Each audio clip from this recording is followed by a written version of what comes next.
I'd like to start by thanking the organizers for inviting me, and I'd also like to thank Igor for not vetoing that invitation.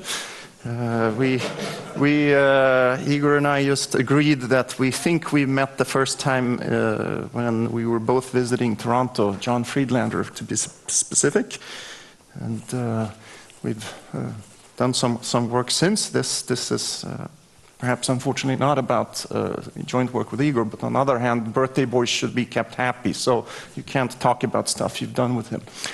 Anyway, so this is joint work with my students, Samuel Holmin, Nathan Jones, Cam McLeeman, and Kate Peterson. I've never met Cam in person, but Nathan has.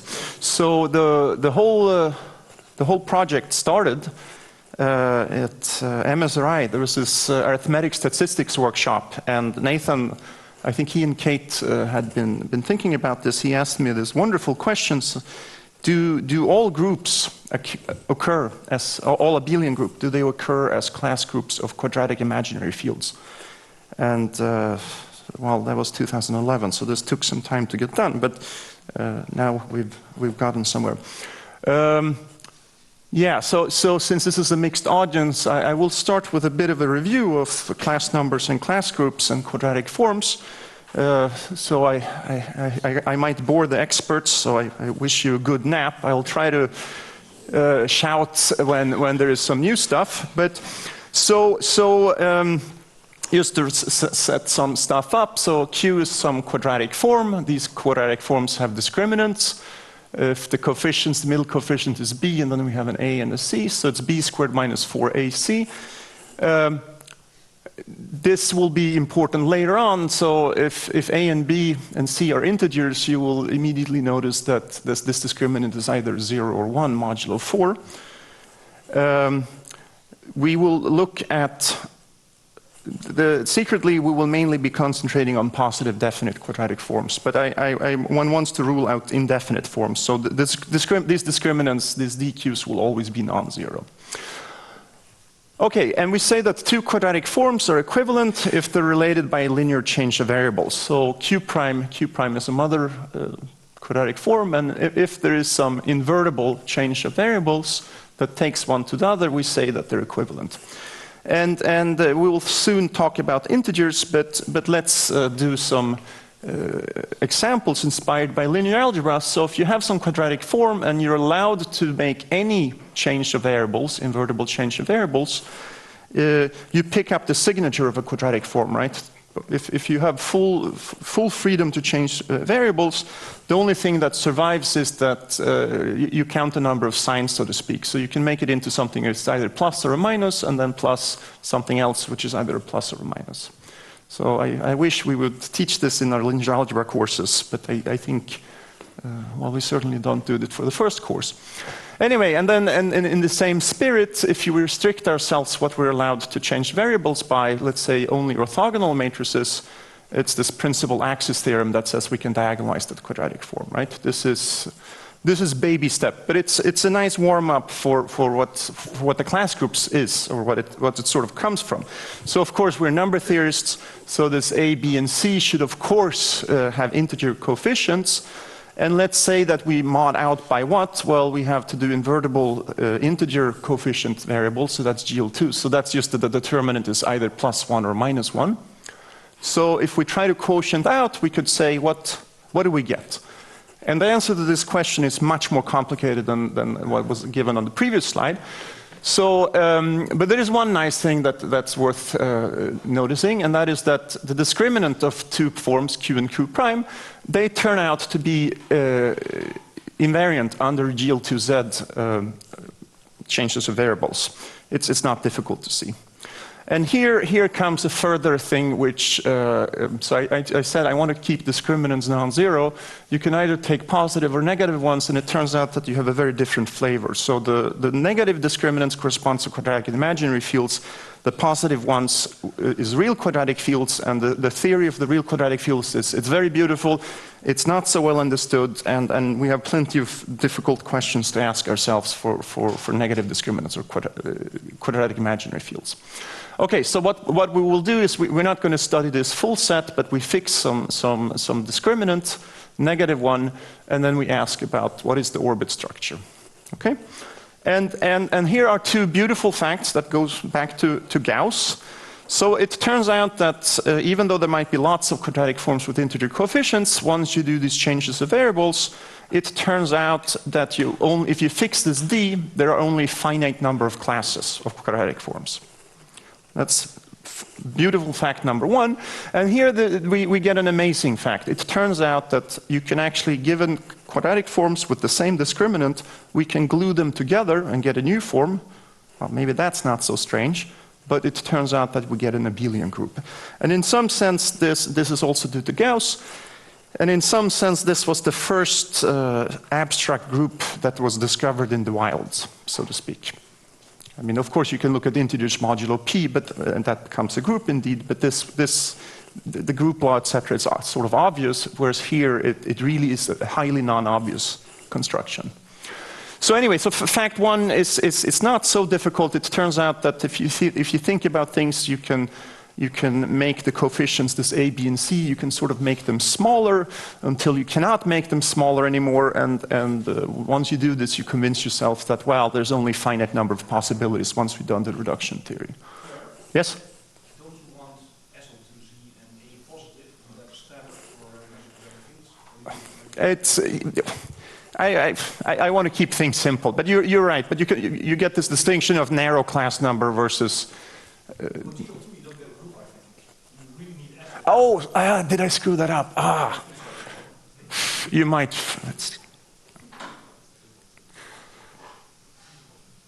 Yeah, you might be right. Sorry about that. Shucks.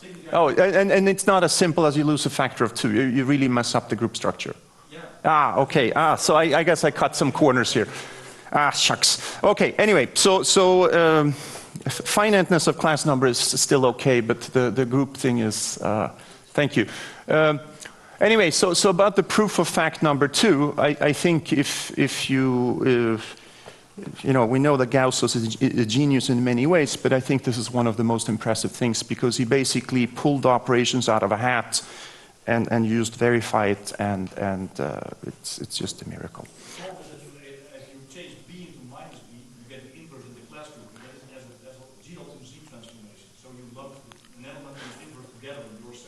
Yeah, but doesn't that correspond to quotienting out by you identify minus the element by something else and... You quotient out too much. Yeah, no, I understand. You identify an element and its inverse in the group. That is bad, yes, I agree, yes. Yes, thank you. Yes. Bzzzt, here's the laser pointer. Okay, so Gauss' original proof was considered very difficult, but now I just want to try to give an overview that I realized what I write here is also small I, but I don't want to get into, I don't want to make it too technical, but the modern way to get the group structure is roughly as follows. You take your d, this is negative, you join root d to q, you get some quadratic imaginary field, you can look at its ring of integers, and roughly speaking, the group structure is done by you look at ideals in this ring, and you quotient out by principal ideals. And if you like, you can do some sort of Grothendieck type construction, but anyway, you can at least you can see that given two ideals, it makes sense how to multiply them as sets, right? So that's the basis for the composition law, and a very nice thing which says that these class numbers measure something, or class groups measure something. So the class number is 1 if and only if you actually have a principal ideal domain. Okay, so all ideals are principal. So that's one reason why you might want to study this. And here's some conjectures, very old one, going back to Gauss again. So Gauss conjectured that its class numbers should tend to infinity as you let the discriminant tend to minus infinity. Okay? And so here I will get to the full truth in just a bit, but Gauss formulated a class number 1 problem, so he found that the class number was 1 for a couple of discriminants. And he said, are these the only ones, right? I mean, it's natural. If you find a bunch and then all class numbers are beyond 100 or something like that, you believe that they tend to infinity, you say, okay, maybe I got the list. So it turns out, so historically, the theory is, it's a bit messy, because what Gauss actually looked at is he insisted on keeping the middle coefficient even. And he also allowed what's known as non-fundamental discriminants. But anyway, the original list is the stuff that's indicated by green. But after some time, people extended the theory to the it's very natural to allow odd middle terms, right? I will not say, well, maybe I'll say a little bit, but I will not say so much in that, in what follows, so we will mainly look at fundamental discriminants. So this list, I've written this as a union. Why? Because it turns out that these guys are fundamental discriminants and these guys are not. And so what is a fundamental discriminant? Well, we already noticed that all these discriminants should be 0 or 1 mod 4, and then you want them to be essentially square-free. It's not entirely correct because you can allow a factor of 4, okay? And the point here is that if you take a quadratic field and the associated discriminant, but the field discriminant will then be a fundamental discriminant, okay? So it's roughly like if you want to look at, you wouldn't want to study, it's unnatural to study the field Q adjoint square root of -9, right? Because 9 is a square, so that's sort of the heart of this. Okay. Yes. All right. So let's talk some more history. So Hecke, according to Landau, showed that if GRH is true, then this Gauss conjecture is indeed correct. And here, this is sort of amusing. Heilbronn then, this should be illegal. You shouldn't be allowed to assume that GRH is false, but this is what Heilbronn did. And he said, well, if GRH is false, this Gauss conjecture also follows. Then, well, that's a nice unconditional way to do it.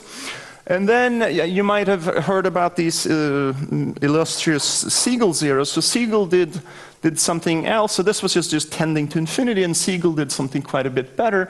He says that this class number grows as roughly square root of the discriminant. Okay? But this proof, there is a sort of a disastrously bad ineffectivity hidden in this. So we cannot, it's just not about being lazy or not finding a good enough graduate student or whatever. You cannot write down a constant. This is a disaster. And the issue is, so historically this is also quite nice. So in order to find primes in arithmetic progressions, it turns out it's very good to know that L1 chi is non-zero, right? So Dirichlet, in some sense, invented his class number formula, which you can replace this by an equality by decorating it with some constants. So he wanted to know that something was non-zero, and the way to do this is to say that it's the cardinality of a group, so therefore it's at least 1. But anyway, so Dirichlet's class number formula relates the class number with a special value of an L function, and here you see the square root of d growth rate. So the problem is this L1 chi, right? So if you have some control that L1 chi is not too small, then you get the Siegel bound. But the problem are these Siegel zeros. So when could L1 chi be very small? Well, if there's a nearby 0, and it turns out that this has to be a real 0. But if there's a real 0 very, very, very close to 1, the value at 1 would be very small, right? So this is the enemy. These are the Siegel zeros. Conjecturally, they don't exist, but we can't rule them out. And a lot of effort has been put into this. Anyway, so even though we know that this class number shoots off to infinity, this ineffectivity issue means that it's very difficult to deal with class number 1 problem. But this is mid 50s, early 60s, so Heegner, Baker, and Stark proved the class number 1 problem in using rather different methods. I should also say that Baker and Stark can treat the class number 2 problem. The story here is quite tragic. So Heegner was a high school teacher. He published this result, and the community said, no, there's a mistake, there's a gap. And then it turned out that maybe there was no gap, but by the time it was accepted, Heegner had already passed away. Anyway, so then the Siegel zero issue is the main problem, but then Goldfeld had this beautiful idea that he noticed that if you can concoct some elliptic curve who has a very high order of vanishing at the center of the critical strip, it turns out that this repels the Siegel zero. So if you have a very high multiplicity zero, that means you cannot have Siegel zeros. It's kind of a strange thing because L functions, their zeros shouldn't know about each other, but they actually do. There's this repulsion phenomenon. So if there is such a thing, we get this effective lower bound, and then Gross and Zagier showed that such a curve does exist indeed. And you can make the bound explicit. That's what Osterle did. So you get something which is a little bit weaker than logarithmic in D. So for the effectivity, you pay a tremendous price, right? The correct rate is roughly square root. What we know is log, or not even log, but not so far from log. But anyway, this can be used to do the class number 3 problem. And then once this was done, there was a certain machine that started out, Arno, Robinson, Wheeler, and Wagner, knocked off the class number n problem, where when n went up to 7, and then it turns out that odd n are a little bit easier. But the case n is equal to 8, somehow they were stuck on this for quite some time. And then Mark Watkins, a student of Carl Palmer's, in a very, very nice PhD thesis, did the class number n problem for n up to 100. And he used some other ideas, so he uses this Goldfeld construction, but it turns out that it's more efficient to also use low height zeros of Dirichlet L functions to sort of push the Siegel zeros away. So one concrete thing is that he shows that if your fundamental discriminant is bigger than 2.5 million roughly, the class number is bigger than 100. Okay? If you're willing to assume GRH, this problem is much, much, much easier. So all of this is unconditional stuff, getting around the Siegel zero issue. Okay, so maybe I'll stop very briefly for questions if there's any questions. So this is the historical overview, and now we'll get to newer stuff. Yes? That's a good question. I don't know, but presumably it smells like that. But I don't know. I haven't chased down the details. Somehow it has to, but I don't know. Okay, so now it's the new stuff, and I should be very clear about this, that everything we do in this paper, we use GRH. We need to extend the data much further, and we can't do that without assuming GRH. All right, so the question now, warm-up class question is, do all integers, positive integers, do they occur as class numbers? 1 occurs. 2, and you make tables, everything up to 100 occurs. You can see this very clearly from the Watkins tables. But as far as I know, not even this is known. Right. So there might be some number that never shows up as a class number of a quadratic imaginary field. But anyway, so if they all occur, another question is how often does it happen? And a follow-up question, a more refined version, is do all groups occur, abelian groups? And then can we say anything about how often? And there are some known things here. So if you fix the exponent of the group, so let's say that the exponent is 2, and you let the rank tend to infinity. Right? So the class group would be essentially isomorphic to the finite field F2 to some large dimension. Okay? And we know this cannot happen once the rank gets big enough. This goes back to Chawla. Again, what R is sufficient, we don't know. it's Siegel again. And then Boyd, Kieselewski, Weinberger, and Heath Brown has done the same thing for all integers between 2 and 6. So if you fix the exponent of the group and you send the rank to infinity, you know that once the rank is big enough, this does not work. Again, we have ineffectivity. And then Boyd and Kieselewski showed, this is a nice, very nice result, that if you assume GRH, then the exponent of the group must grow. Okay? So that's some known results in this direction. And here there are something else, which says that the L torsion part cannot be too big. So Lillian Pierce and then Helfgott Venkatesh and then the state of the art is then Ellenberg Venkatesh show that the 3 torsion part, so if you just count elements in the group having order either 1 or 3, this can't be too big part of the group. So how big is the class group? It's roughly squared of D, right? So there's a little bit of a gap here. You cannot have an enormously big 3 torsion part in the class group. So this is without GRH, and it is effective as far as I can tell. But if you want larger primes, we need GRH to get the corresponding statement. And as you notice, you get closer and closer to 1/2 the bigger the L. But these are some theoretical results on this problem. Okay? But can we write down some explicit things that do not show up?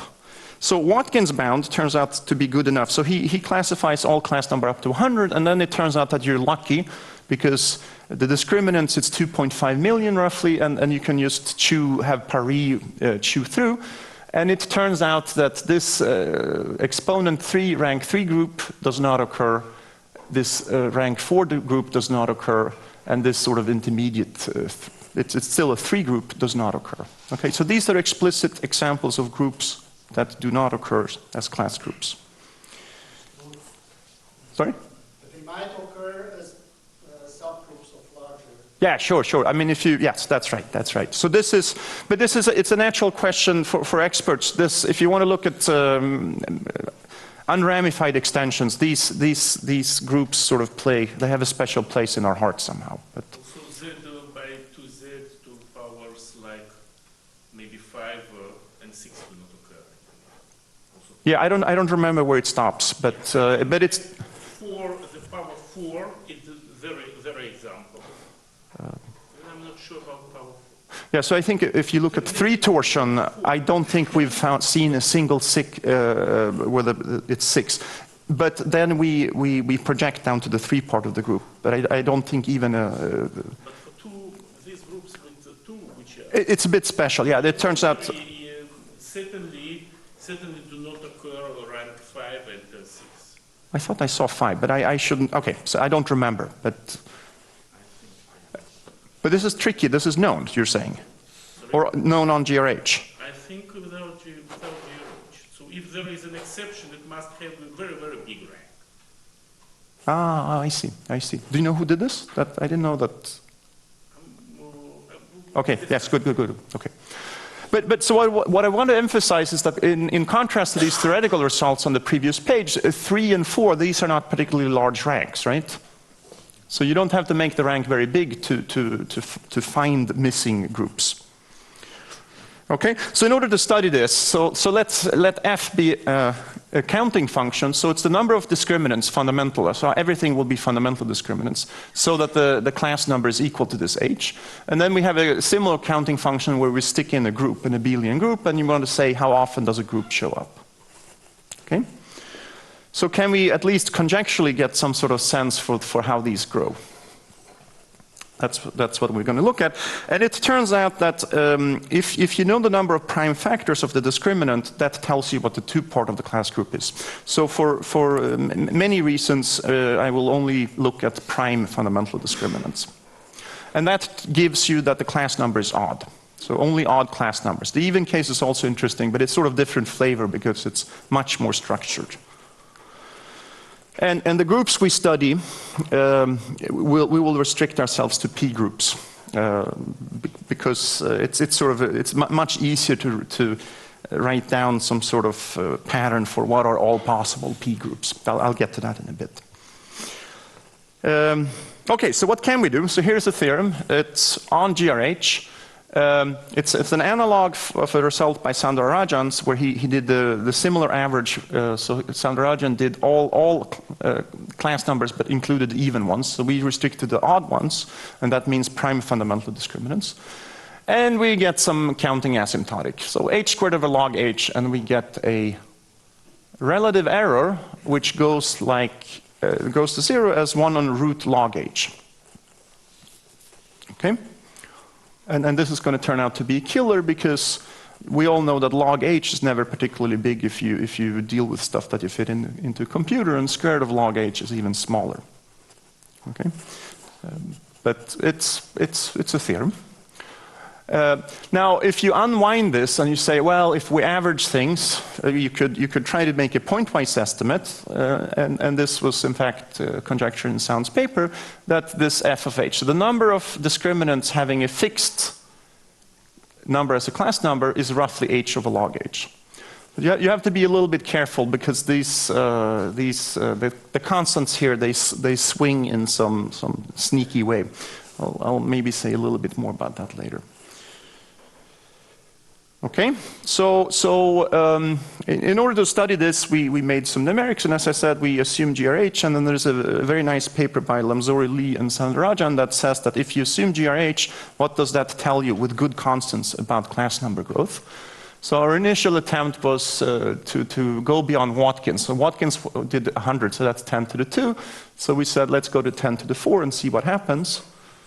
And that's discriminants up to 10 to the 12, and that's a decent size of data to look at, but it's not so big. And here is some data. Okay, so here's our class number. We only look at odd things, so roughly 10,000, right? 10,001, 10,003, 10,005. And here's the f of h. Okay, and this stuff is these values are correct. We need to assume GRH. We also need to assume that our code is bug-free. And that our CPUs know how to multiply numbers, etc. But what I like to emphasize here is that, well, so you bump up the class number by very little, 2, and you see this enormous swing, right? You get twice as many discriminants give you 10,005 as 10,007. Okay? And here's something even more troubling when we did the numerics. So we have this average of all odd h, yeah. And given these swings, well, it's clear that we cannot do pointwise estimates, but we could try to do some smoothing. We can do some windowed average, right?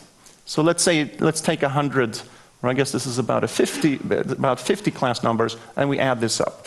You might imagine that these oscillations are then smoothed out, but if we compare our prediction coming from this result to what we actually observe, there's a bit bias, and it turns out that the prediction is about 30% too high.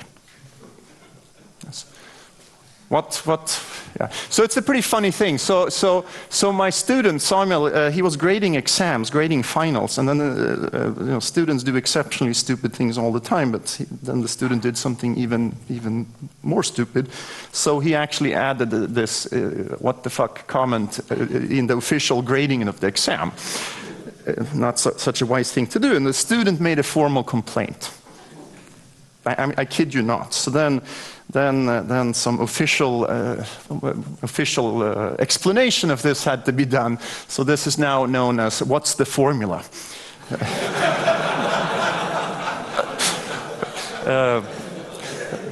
Anyway, so yeah.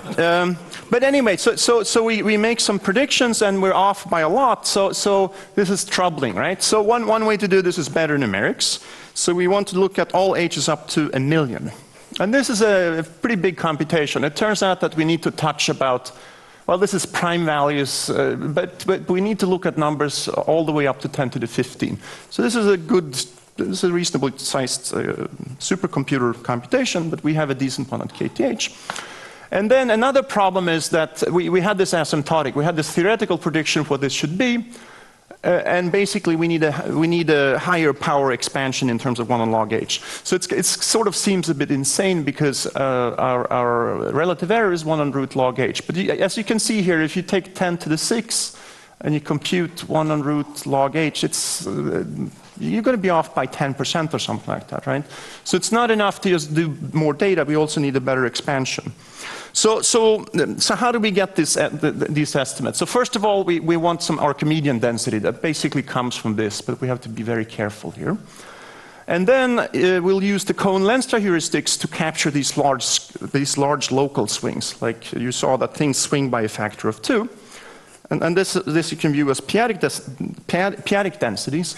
And that way we get some analog of Siegel's mass formula, where you can talk about an adelic or global density. And just to tell you what it is, so here's our prediction. So this is purely conjectural. So there's some constant. We get local factors. We have over finite primes. We have an Archimedean factor. And what does this look like? Well, it's an h over some constants and stuff. And then we have an expectation of something that I will describe soon. So this L1y is a probabilistic model for Dirichlet L functions. I'll say a little bit about that in a bit. But anyway, so CFH is some sort of local oscillations, and it turns out that the big influence here is if H is divisible by small primes, so 3, 5, 7, then there are big swings. So I will not say very much about the Cohen-Lenstra prediction, but I will say a few things. So it's a beautiful idea that tells you how you can measure the likelihood of how often a group should occur. And it should be inversely proportional to the size of the automorphism group. And if you do this for class groups or p-parts of class groups, you get very good agreement with data. So just as some examples, so let's take a group of order p squared that's purely cyclic. Yeah?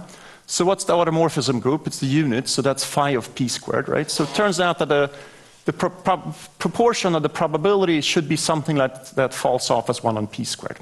Okay?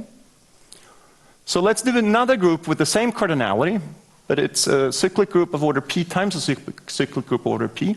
Well, we know what the automorphism group is, right? It's just GL2 of the finite field Fp, and it has about p to the 4 elements. Yeah? So that's much bigger. So the high rank things should be rarer than the low rank things, even though you keep the cardinality the same. And here's another thing that turns out to be very important for it. You'd think that the class number should more or less behave as an integer. So how does a random integer behave? What's the likelihood of it being divisible by 3? Well, a third, right? But it turns out, this is not a theorem, but this is what the prediction says, and there's good agreement with data. It turns out that it's about 43% chance of being divisible by 3. So this is the explanation of these big swings. So the number that I wrote down, I think, is divisible by both. The big one is divisible by both 3 and 5. Or maybe we can go back. I think that's instructive, right? It's clearly divisible by 5, and it's also divisible by 3. Yeah? So that's why it's big. So anyway, and what about this Archimedean factor? It's an expectation of what? Well, this L1y it's a random model for an Euler product. So what we do is we formally, for each prime value, we just take an infinite product, and for each prime we flip a coin, and we get -1 or +1. And that's the random model. And if you do this horrendous expectation, well, that's the Archimedean prediction. Okay, so that's what goes into the Archimedean local factor. So if you do, I mentioned something about a higher order expansion. So our tweaked prediction is, well, you can view this as some sort of asymptotic expansion in inverse powers of log, right? But it turns out that if you don't, you really want to put the pi in here, because otherwise the formula is much more complicated. Okay, and let's look at the relative error, right? So we have a prediction that we get this way, and then we have the observed data, and then we divide by the prediction. Right? That's something that you study. You study the relative error. And what does it look like? Well, so here's about 10,000, 100,000, about 1 million. And so here are some H's, here are some F of H's, some predictions, and as you can see, the prediction is pretty good, right? And in terms of relative error, I think we're doing quite nicely, because we're off by something less than 1%, right? So that's, if we were physicists, we would be very happy. But notice something kind of intriguing. Plus, plus, minus, plus, plus, minus. Divisible by 3, divisible by 3. Here we have something else. Plus, minus, plus, plus, minus. This will turn out to be very important quite soon. Okay? But anyway, so our initial, we make predictions for this f of h, and we get pretty close. Okay, great. So relative error is small, but let's try to understand this bias. Let's look at normalized fluctuations, and I define them as, well, you subtract the prediction, but rather than looking at the relative error where you divide by the prediction, we look at the square root. Yeah? That's a way to amplify things, and if we do things right, we might get some sort of nice distribution. So here's an audience participation point. What kind of fluctuations do you think we'll get? If you have no prior knowledge, there's an obvious guess, yes? Gaussian, that's right. So that I predicted the response of the audience. And this is what I predicted too. So look at this beautiful Gaussian. It looks more like a camel distribution, right? It has 2 humps. So first of all, the mean is awful, it's 0.3. And the standard deviation is 2.6. Not very close to Gaussian, right? But there was this plus, plus, minus pattern. So if we separate out things so that we look at h's not divisible by 3, we get something much nicer. Right? So first of all, notice that the standard deviation is very close to 1. And I've done no cheating. I just divide by the square root of the prediction. And we get a normal random variable. There's just one thing which is deeply troubling, namely that the standard, we would like to see 0 here rather than 2, right? And this is a massive shift. I mean, it's of order of magnitude 2 standard deviations. Something very funny is going on here. So let's separate out things that are now divisible by 3. We didn't get a new Gaussian. We got something strange, right? But if you squint, you can imagine that maybe we have one Gaussian here, and then we've added another Gaussian. Possibly, okay? So this suggests separating out precise powers of 3. So here we look at h's that are exactly divisible by 3. Not by 9, exactly 3. Look, we get a beautiful Gaussian. The standard deviation is 1. So notice, no hokey stuff. So this is really, the model, no data fitting, no fitting of curves or anything like that. It turns out to be 1. The standard deviation is not so good. It's minus 2.3. All right, let's see what happens if we separate out things divisible by 9. The Gaussian moves. Right, so the standard deviation is minus 4.3. Here it was minus 2.3. And let's do the same thing where we separate out things that are divisible by 27. Well, it's shifted even more. Okay, so there is a 3 divisibility bias.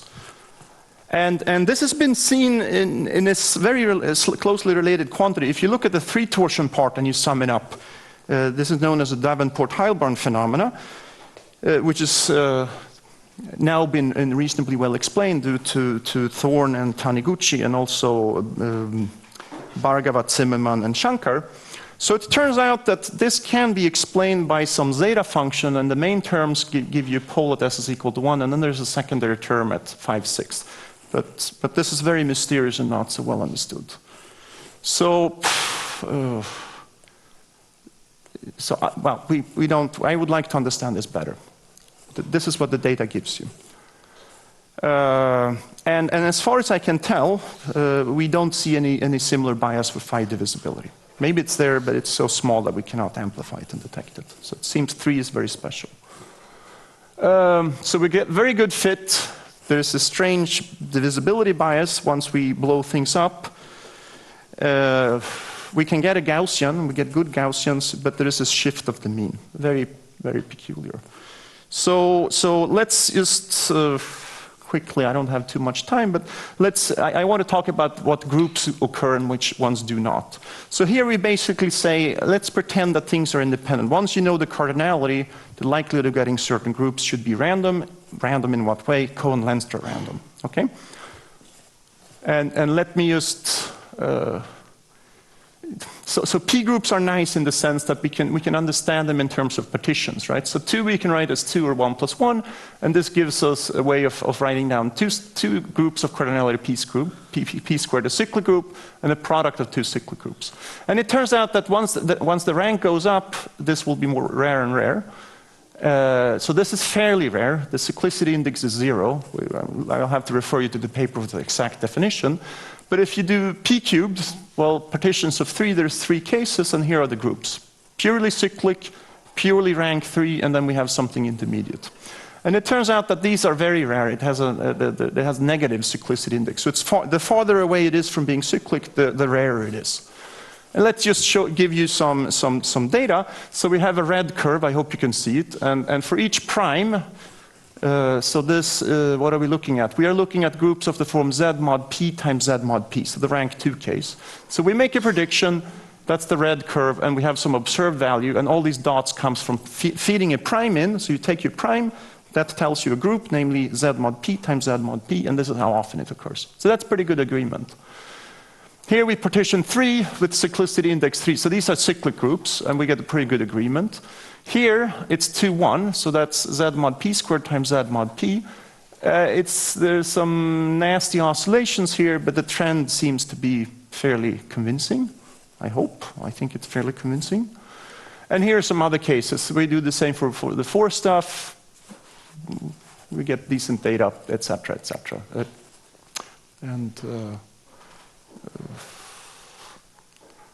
Very quickly, here are some groups that do not occur. They're sporadic in some sense, but let me end on something like this. We haven't seen, once the rank is bigger than 3, we haven't seen a single instance of the simplest group, the vector space group, once the dimension is bigger than 3. So we conjecture that no such groups occur. And then thank you.